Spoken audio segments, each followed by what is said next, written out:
Christmas. Meron po ng 20 minutes ng inyong hapon. Ako po si Boy, namamas ko po ng 20 minutes ng inyong hapon. Welcome to Fast. Isa sa pinakamagandang mukha. Yes! Yes! Yes! Isisa ngayong hapon. Beautiful inside and out. Naitay, Kapuso, please welcome Ara Santa. Merry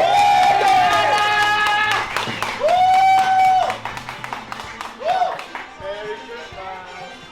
Alam ko po, ito ang nais niyong pag-usapan at itanong ko kay Ara. Nagkabali ka ba kay ni Mami? We're talking again. And that's a good sign. And that's a good sign. Yeah. Because to me naman, I still remember completely yung interview ko dito. Sinabi ko na siya yung standard ko. Oo, sabi mo, benchmark mo. Opo. Hindi talaga ako nakakita ng mas higit pa doon. Or even kapantay man lang doon. Or even almost na gano'n. Oo, may mga sumubok. May mga sumubok po. Opo. Pero hinahanap ko yung connection eh. Yung feeling. Can you say that again? Bakit si Wami ang benchmark mo? He's very loyal. He's so patient. Siya lang po yung tao na nakakita na siguro ng totoong colors. Relasyon mo sa social media, kumusta?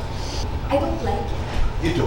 I don't like it. I know important siya when it comes to work, maraming opportunities, pero dito nanggagaling rin yung maraming insecurities, the anxieties, parang mas tumataas yung level, yung I guess also yung statistics ng depression sa mga tao. Kaya mo magbasa ng mean tweets? I can. Kaya ko. Hindi ka na-apektuhan? Nasasaktan. Hindi ka naiiyak, hindi ka nagagalit minsan? Reading about yourself na alam mo naman ang totoo, pero parang totoo ang nababasa mo? Nasasaktan po ako. I mean, not as much as before. At least ngayon alam ko na kung paano ko i-manage yung sarili ko. Masasaktan ako and then, okay, probably I'll cry about it and then it's done. I'm more dedicated now. Dati po kasi, aaminin ko, Tito Boy, nung nag-join po ako ng Starstruck, katulad lang din po ako ng mga public na tingin sa mga artista yung glitz and glamour. Gusto ko lang din nun. Gusto ko lang din po talaga nun. And then, hindi ko siya naisip as magtatagal ako. Parang gusto ko lang siyang ma-experience, probably save money and then do business. Pero nagbago po lahat eh. I fell in love with the craft. So ngayon, nakikita ko na po yung sarili ko na dito na ako. And hindi na po ako makapag-imagine ng ibang trabaho. Nabaliktad na. Hindi na ako makapag-imagine ng iba kong gagawin kundi ito. Parang mas na-in love ako sa kanya kasi I don't know, it makes me feel more human. Nagkaroon ka ba ng relasyon kay Paolo? No. Hard no. Okay. Saan nag-galing? Nag-start po kasi yan sa Tahanang Pinakamasaya. So, meron po kaming skit doon. So, skit siya, nasa stage.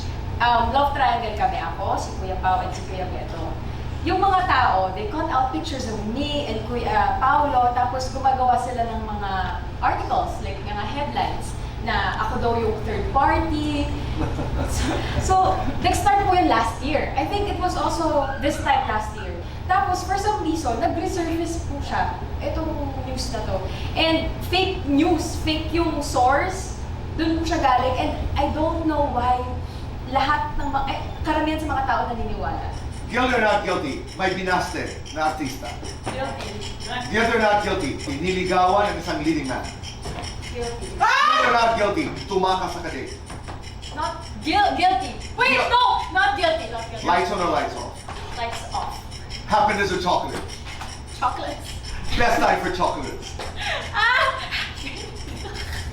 Ano ba yan? Best time for chocolates? In the evening? In one word, describe your 2024. A test for faith.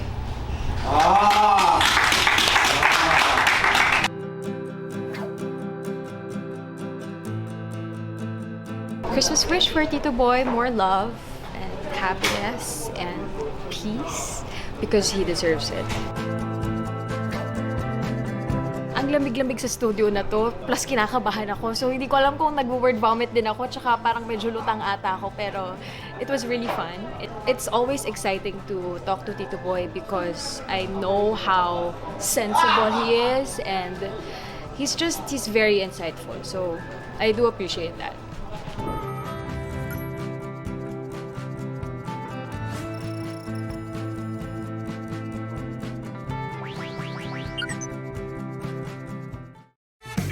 waka, waka, waka.